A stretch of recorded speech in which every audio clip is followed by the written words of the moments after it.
Hello dear students, हम लोग इस पार्ट जो लेक्चर का है इसमें हम लोग एक टॉपिक है आपका जो बोर्ड और जेईमेंस या नीट के पॉइंट ऑफ व्यू से इम्पॉर्टेंट है। बोर्ड में तो इसकी वर्किंग पूछी जाती है, तो इस पर हम लोग ट्रांसफार्मर करके एक डिवाइस आता है जिसको हम डिस्कस करेंगे। अगर आप देखोगे तो बहुत सारे स्पीकर्स में या वोल्टेज स्टेबलाइजर्स में ये ट्रांसफार्मर यूज़ किया जाता है। बेसिकली हमें वोल्टेज को कंट्रोल करना है और मेन कॉन्सेप्ट क्या है कि जब हम पावर प्लांट में इलेक्ट्रिसिटी जनरेट करते हैं तो वहाँ पे लो वोल्टेज है, पर जो हमारी ट्रांसमिशन लाइन है वहाँ पे वोल्टेज हाई चाहिए, मतलब 11,000 वोल्ट 22,000 वोल्ट। पर जब हमें फिर से घर में हाउस होल्ड इलेक्ट्रिसिटी में यूज़ करना है तो हमें वोल्टेज लो चाहिए। तो हमें एक पॉइंट पे वोल्टेज को अप करना है, एक पॉइंट पे वोल्टेज को डाउन करना है। ये काम जो मुझे जिन डिवाइसेस से मिलता है उन डिवाइसेस को हम लोग क्या बोलते हैं, ट्रांसफार्मर। तो कोई बेसिकली पूछे क्या होता है, तो transformer it is N electrical device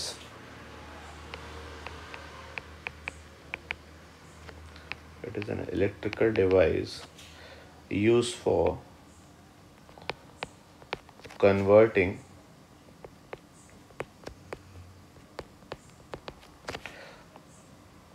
low alternating current voltage into high AC voltage or high AC voltage into low AC voltage, basically vice versa. Okay, this transformer is based on concept of electromagnetic induction.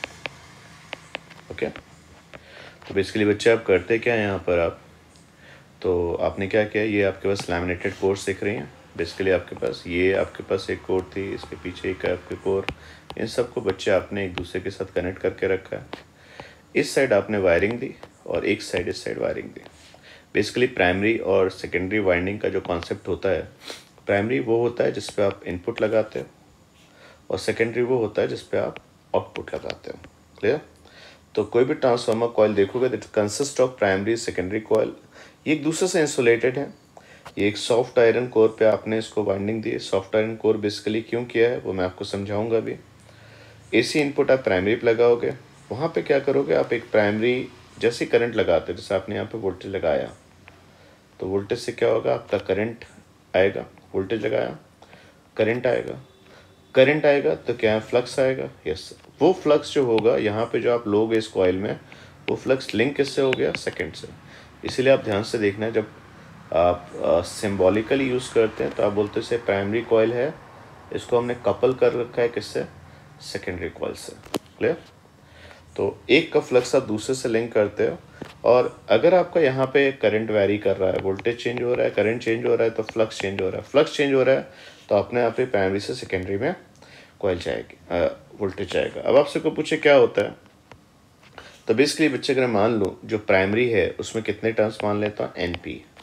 Secondary में कितने turns मान लेता हूँ, NP. Primary जो मेरी input coil है उसके turns हो गए। सेकेंडरी किसके हो गए सर, जो मेरी आउटपुट कॉइल है इसके हो गए। ये हमें टर्न्स हम चूज़ करते हैं जैसे हमें रिक्वायरमेंट है।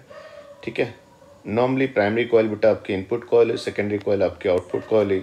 आपको पूछे यहाँ पे क्या हुआ कि ये जो आपका फ्लक्स था एक टर्न से, जो आपका एक टर्न था उससे का फ्लक्स फाई है, तो फ्लक्स की बात की जाए, phi is the flux per turn. Then जो प्राइमरी में जब ईएमएफ आएगा उसकी वैल्यू होगी d/dt of phi total. Total flux मतलब समझे, अगर एक टर्न के लिए बच्चे मेरे को फ्लक्स कितना मिल रहा है, फाई, तो 2 के लिए कितना होगा 2 फाई, 3 के लिए कितना होगा 3 फाई, 100 के लिए कितना होगा 100 फाई, 500 के लिए कितना होगा 500 फाई। तो प्राइमरी में जो मेरे पास d/dt ऑफ फ्लक्स आएगा वो आ जाएगा NP इंटू फाई।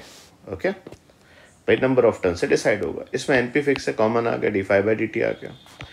ये जो मेरा फ्लक्स था यहाँ से निकला, अब वो लिंक होगा इससे। अब मान लो यहाँ पे मेरे पास 2 ही कॉइल होती तो यहाँ का फ्लक्स 2 फाई लिखता, 3 कॉइल होती 3 फाई लिखता। 1000 कॉइल्स होती तो 1000 पाई लिखता। सेकेंडरी में जो मुझे rate of change of flux होगा d/dt ऑफ टोटल फ्लक्स हो जाएगा ns into phi, ns common लिया और d∅/dt। तो अगर आपसे कोई पूछे कि प्राइमरी में जो ईएमएफ था और नंबर ऑफ टर्न्स उनका रेशियो क्या हुआ, तो EP/ES इक्वल टू NP/NS। एक हम एजम्पशन लेते हैं, ये मान के चलते हैं जो कॉइल्स आपने पिक करी उनका रेजिस्टेंस नेग्लिजिबल है। रेजिस्टेंस नेग्लिजिबल होगा तो वोल्टेज और ईएमएफ सेम होते हैं, तो VS/VP इक्वल टू NS/NP। मेरी बात समझना, अगर सेकेंडरी के टर्न ज़्यादा हों, मान लो सेकेंडरी में 1000 टर्न हो और प्राइमरी में केवल 100 हों, तो NS/NP की अगर वैल्यू 10 आ रही है तो VS/VP भी 10 आएगा। इसका मतलब सेकेंडरी में वोल्टेज ज़्यादा हो जाएगा। सेकेंडरी में टर्न ज़्यादा होंगे तो सेकेंडरी का वोल्टेज ज़्यादा होगा। इस तरह के ट्रांसफार्मर को हम लोग क्या बोलते हैं, स्टेप अप ट्रांसफार्मर। ये कहाँ लगाते हैं, जो पावर प्लांट होता है वहाँ पे मुझे वोल्टेज को बढ़ाना है ट्रांसमिशन लाइन में जाने से पहले, तो मैं उसमें 220 चाहता हूँ पर उधर मैं 22,000 वोल्टेज चाहता हूँ, तो मुझे पावर प्लांट पे क्या यूज़ करना पड़ेगा, स्टेप अप ट्रांसफार्मर। क्लियर। अब ट्रांसमिशन लाइन मेरी चलती हुई आई और मुझे अपने हाउस होल्ड इलेक्ट्रिसिटी में यूज़ करना है, तो ट्रांसमिशन लाइन बेटा मेरे घर पे आती है और हाउस में यूज़ करना है, तो मुझे इधर 22,000 मिल रहा है और उधर 2220 चाहिए। तो स्टेप डाउन में सेकेंडरी में टर्न कम कर दीजिए तो सेकेंडरी का वोल्टेज भी कम हो जाएगा। Step down. तो स्टेप अप आप कहाँ यूज़ करते हैं, तो आप बोलते हैं स्टेप अप हम लोग यूज़ करते हैं प्लांट के पास। स्टेप डाउन कहाँ यूज़ करते हैं, जब हम लोग अपने घर के पास यूज़ करते हैं। कोई पूछे कितने टाइप के ट्रांसफार्मर्स होते हैं बच्चे, तो सिंपल सा डिस्कशन आता है, कितने टाइप के ट्रांसफार्मर हुए आपके, तो आपने कहा सर टाइप्स की बात करें तो टाइप्स ऑफ ट्रांसफार्मर, तो दो मेन पॉइंट आ गए, स्टेप अप, ओके, जहाँ पे सेकेंडरी के टर्न्स प्राइमरी से ज़्यादा हैं, जहाँ सेकेंडरी का वोल्टेज प्राइमरी से ज़्यादा है। Second step down. Step down कहाँ पे होगा, जहाँ पे सेकेंडरी का टर्न्स प्राइमरी से कम है, जहाँ पे सेकेंडरी का वोल्टेज भी प्राइमरी से कम है। तो जहाँ पे आउटपुट मुझे कम करना है वहाँ स्टेप डाउन करूँगा, जहाँ पे यूज़ करना है, जहाँ पे मुझे वोल्टेज बढ़ाना है वो स्टेप अप। तो स्टेप अप कहाँ पे आता है बच्चे, तो आप बोलोगे स्टेप अप यूज़ होता है जहाँ पे नंबर ऑफ टर्न्स ज़्यादा होते हैं, वोल्टेज ज़्यादा होता है। ये नॉर्मली कहाँ यूज़ किया जाता है, जो पावर प्लांट से ट्रांसमिशन लाइन में जब हम जा रहे होते हैं तो हमें स्टेप अप ट्रांसफार्मर की ज़रूरत पड़ती है, जहाँ पे मैं चाहूँगा जो मेरा वोल्टेज है वो ऐसा हो पर मेरा जो आउटपुट वोल्टेज उसका पीक बहुत ज़्यादा हो। ओके, मुझे वोल्टेज बढ़ाना है। तो यूज़ तो AC के लिए यूज़ होना है, DC के लिए तो बेटा यूज़ ही नहीं करना है ना। DC में नहीं यूज़ होता है, अल्टरनेटिंग वोल्टेज की यूज़ होता है। कॉन्स्टेंट लगा दोगे तो फ्लक्स चेंज ही नहीं होगा, तो दूसरे में कुछ इंड्यूस ही नहीं होगा। नेक्स्ट कोई पूछे क्या होता है, तो आप बोलोगे सर स्टेप डाउन आता है। स्टेप डाउन फिर से समझ लीजिए, जिसमें सेकेंडरी में नंबर ऑफ टर्न्स क्या हो, प्राइमरी से कम हो, आउटपुट वोल्टेज प्राइमरी से कम है। ये कहाँ यूज़ करते हैं, मेरे घर पे ट्रांसमिशन लाइन आ गई, सब स्टेशन पे नॉर्मली यूज़ करते हैं। सब स्टेशन जो है, मान लीजिए आपकी जो इलेक्ट्रिसिटी आई वो 22,000 वोल्ट की आई, वो चाहता है सर 440 वोल्ट दे दीजिए। 440 क्योंकि अभी घर के बाहर भी तो एक ट्रांसफार्मर यूज़ करना है ना आपको। ये ट्रांसफार्मर 1 हो गया, ट्रांसफार्मर 2 हो गया, ये दोनों ही कैसे होंगे, स्टेप डाउन ट्रांसफार्मर है। क्लियर। तो स्टेप अप और स्टेप डाउन की बात की जाए तो स्टेप अप में क्या होगा, number of voltage output voltage input voltage से कम हो गया, voltage step down, simple. Next कोई क्वेश्चन पूछे बच्चे कि सर जो हम ट्रांसफार्मर यूज़ करते हैं क्या ये लोग कुछ एनर्जी खा भी जाते हैं, तो एफिशिएंसी ऑफ ट्रांसफार्मर।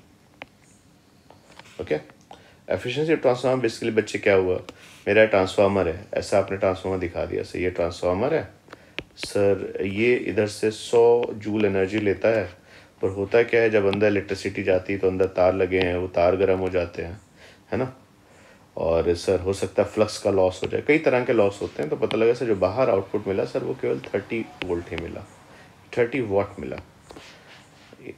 मैं जूल के टर्म में पढ़ूँ या वाट, तो मुझे डिसाइड करना पड़ेगा ना, वाट ले लेते हो, 100 वाट एनर्जी आप लेते हो तो आउटपुट 30 आता है।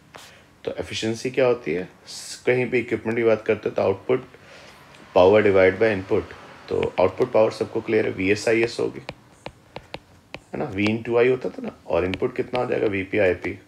ये अगर मैं पूछूं 100% एफिशिएंट अगर हो जाए तो VSIS किसके इक्वल हो जाएगा, VP/IP।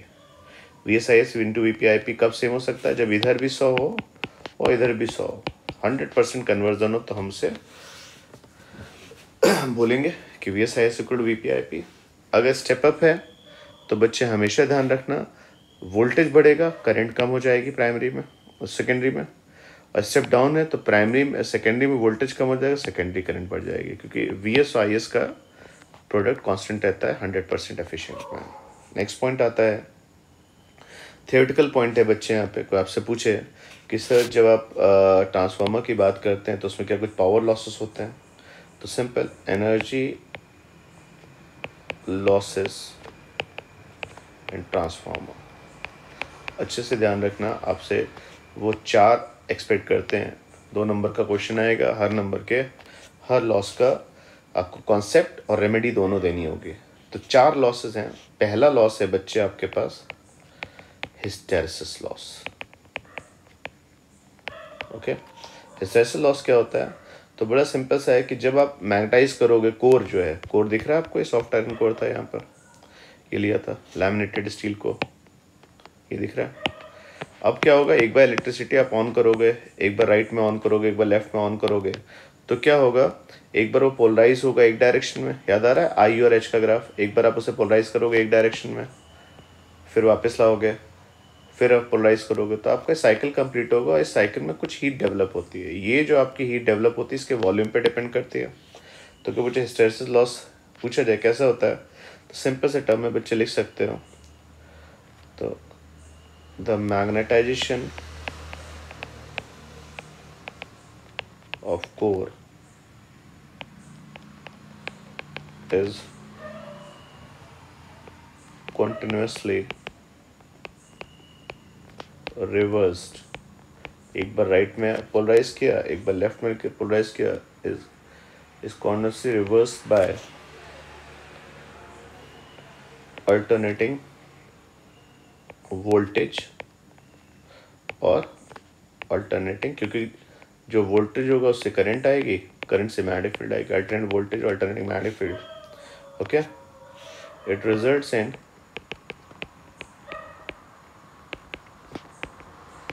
हीट। ओके, तो ये सारी जो हीट होगी बच्चे कोर में डेवलप होगी, it results heat in core of the material, core of the transformer. अगर आप चाहते हो इसको मिनिमम किया जाए तो हम कोशिश ये करेंगे वो मेटल चूज करें जिनका हिस्टेरेसिस लॉस क्या होता है बेटा, मिनिमम होता है। We can decrease this loss by choosing material having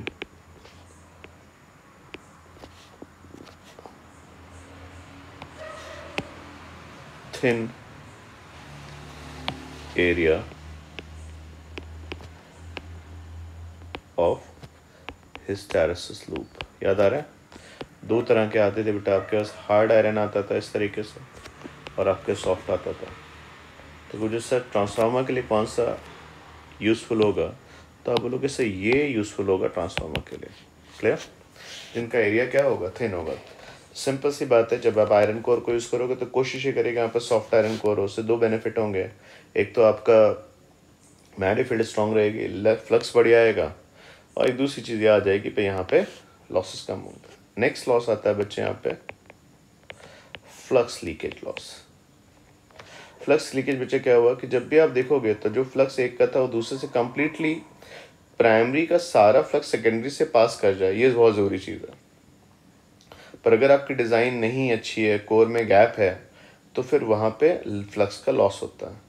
तो क्यों पूछे सर सिंपल टर्म्स में लिखा जाए तो क्या लिखेंगे, there is always some leakage of flux। okay, we can avoid this loss by better coupling of primary and secondary. Primary और सेकेंडरी की कपलिंग बेटर होनी चाहिए, तो आप कैसे करते हैं? Sir, we can wind primary and secondary one over the other. अगर एक दूसरे के ऊपर बेटा कपलिंग आप दे दोगे, जैसे ये रखा आपने, ये प्राइमरी आ गया है ना, और इसके बीच में बच्चा आपने क्या कर दिया, यहाँ पे सेकेंडरी लगा दिया, तो आपका फ्लक्स लीकेज लॉस जो होगा वो मिनिमल हो जाएगा। ये बेस्ट कपलिंग है। तो दो तरह के लॉस आपने पढ़े, एक हिस्टैरिसीस लॉस हो गया, एक फ्लक्स लीकेज लॉस हो गया। दूसरा बच्चे जो रेजिस्टेंस है, जो तार यूज़ कर रहे हो वाइंडिंग में, उसमें कुछ ना कुछ तो हीट डेवलप होगी ना, तो रेजिस्टेंस ऑफ वाइंडिंग। सिंपल सी बात है, जब भी आप तार यूज़ करोगे तो उसमें आर है तो आई स्क्वायर आर होगा, तो पक्की बात है उसमें कुछ ना कुछ हीट लॉस होगा। तुम जो 100 वाट एनर्जी दे रहे हो, उधर जाते जाते कुछ आई स्क्वायर आर खा गया। तो बेसिकली बच्चे अगर कोई पूछे कि इसको कैसे यूज़ किया जाए, तो भाई देखो एक ही तरीका है कि जब हम वोल्टेज यूज़ करते हैं, हाई करंट हो लो वोल्टेज वाइंडिंग रखें, इसका सबसे बढ़िया तरीका होता है कि जो आप वायर यूज़ करिए बच्चे, वो थिक वायर यूज़ करिए। ठीक, थिक वायर से बेटा बेनिफिट क्या होगा, R equal to rho L by A आया। R equal to rho L by A लोगे तो थिक वायर होगा, तो रेजिस्टेंस की वैल्यू बच्चे क्या होगी, लो होगी। जितना रेजिस्टेंस लो होगा उतना आई स्क्वायर आर का लॉस क्या होगा बच्चे, कम होता जाएगा। तो so there is some loss, heat loss due to I square R. उसको कम करने के लिए मुझे थिक वायर यूज़ करने पड़ेंगे, तो रेमेडी भी है और कॉन्सेप्ट भी आपके पास है। नेक्स्ट लॉस बच्चे कौन सा आता है आपके यहाँ पर, एडी करंट लॉस। 4 लॉस हुए। एक हो गया आपके पास बच्चे hysteresis loss, flux leakage, resistance of winding, eddy current. तो एक बड़ी सिंपल सी बात है, कोई पूछे क्या होता है, तो जो आपने अल्टरनेटिंग मैग्नेटिक फ्लक्स यूज़ किया, तो अगर मैं सिंपल टर्म्स में लिखता जाऊँ, ठीक है, देखा जाए तो सिंपल सा डिस्कशन है, the alternating magnetic flux induces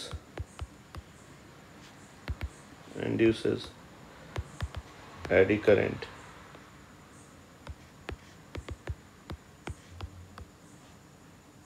in the iron core. क्योंकि आपका कॉन्स्टली बच्चे फ्लक्स करंट चेंज हो रहा है तो फ्लक्स चेंज हो रहा है, फ्लक्स चेंज हो रहा है तो उसमें एडी करंट आएगी, eddy currents in the iron core, and these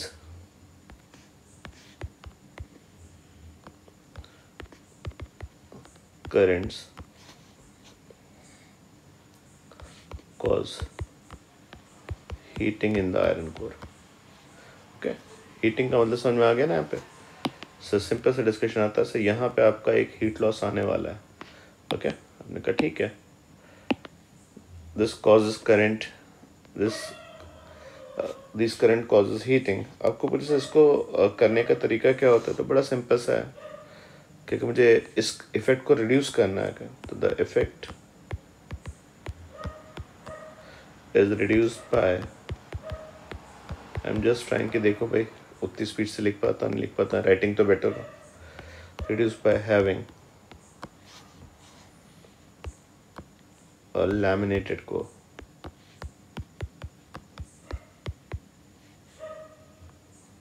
in transformer। Okay, clear. आपको पूछे इसका पर्पस क्या हुआ, तो बेसिकली बच्चे क्या किया, लैमिनेटेड कोर का बेनिफिट क्या हुआ कि आपने एक लूप को दूसरे लूप से क्या किया बेटा, सेपरेट कर दिया। ओके, ये जो थी कोर लैमिनेटेड थी, तो सिंपल से क्या हुआ, जो आपका एडी करंट के लूप बड़े हो पाते हैं जिसमें लॉसेस बड़े होते हैं, तो सर्किट को कट कर दिया, ऐसे समझ लो। अगर आपके पूरा ऐसा होता तो उसमें एडी करंट आती, आप इसमें क्या करो, कट दे दो। कट देने से सर्किट को क्या कर दिया, शॉर्ट कर दिया। करंट क्या, जो पूरे लूप बन पा रहे तब सब जगह नहीं बन पाएंगे, तो लैमिनेटर मतलब एक पार्ट को दूसरे पार्ट से सेपरेट कर दो, तो उस केस में जो लूप होंगे वो रिड्यूस हो जाएंगे और करंट लॉस कम होगा। तो 4 तरह के लॉस बच्चे मैंने आपको बताया। हिस्टैरिसीस लॉस आप ऐसे याद कर सकते हो, hysteresis loss, flux loss, resistance loss और eddy current loss. Okay. HFRE, hysteresis loss, flux loss, resistance loss, and current loss, ये 4 लॉस है, चारों की रेमेडी। तो ट्रांसफार्मर का हमारा पर्पस क्लियर है, क्या होता है? पर्पस बेसिकली एक ही है, it is an electrical device use for converting low AC to high to AC। ये DC के लिए नहीं चलेगा, क्यों? क्योंकि DC कांस्टेंट अगर दे रहा है तो दूसरे लूप में फ्लक्स कांस्टेंट हो जाएगा, फ्लक्स कांस्टेंट हो गया तो EMF इंड्यूस ही नहीं होगा। ES बाई EP किसके इक्वल होता है? NS by NP। पर सबको क्लियर है, अगर रेजिस्टेंस को नेगेटिव मान लो तो सिंपल सा वोल्टेज आ जाएगा, तो VS बाई VP किसके इक्वल हो जाएगा? VS by VP is equal to हो जाएगा आपका NS बाई NP। ओके। और स्टेप अप में क्या होता है? वोल्टेज बढ़ाना है तो नंबर ऑफ टर्न सेकेंडरी में ज़्यादा होंगे। सिमिलरली आप स्टेप डाउन के लिए पढ़ेंगे तो वोल्टेज कम करना है तो नंबर ऑफ टर्न सेकेंडरी में कम होने चाहिए। एफिशिएंसी का मैंने कॉन्सेप्ट दिया और 4 losses. Theoretical point, numerical point of view से आपका डिस्कशन कवर्ड है। कुछ क्वेश्चन हम लोग कवर करेंगे जो अच्छे डिस्कशन है, जिसमें हम कोशिश करेंगे सर्किट में मैं आपको कुछ रेजिस्टेंस भी दे दूं, फिर VS और NS को रिलेट करूं। बोर्ड और JEE मेंस के कॉन्सेप्ट से तो इतना सफिशिएंट है। ओके, मेनली बोर्ड में ज़्यादा पूछा जाता है। तो ये मैंने आपको क्वेश्चंस कराए। अब हम लोग जो नेक्स्ट पार्ट कवर करेंगे उसमें प्रीवियस ईयर के जितने भी क्वेश्चन AC के डिफरेंट एग्जाम से पूछे गए हैं वो कवर करेंगे।